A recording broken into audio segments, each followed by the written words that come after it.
Oke, kita ada beli benda ini namanya tire sealer inflator. Ngam-ngam, kita punya tire agak kurang angin lah. Kurang angin di sana, udah nampak kurang angin. Dia bukan pancit, dia kurang angin. Kita tahu apa punca dia. Jadi saya ada beli benda nih. First time juga lah mau pakai. Jadi dah halang-halang tire sudah kurang angin. Kita coba benda nih. Adakah betul? Nanti kalau tidak pakai rugi saja beli kan. Sebelum expired lama lagi lah, 26.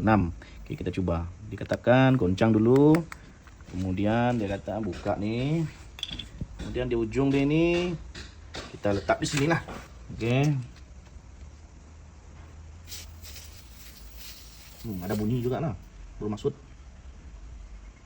Dia masuk lah itu kan. Oke, kemudian kita ditekan. Oke, adakah perbezaan?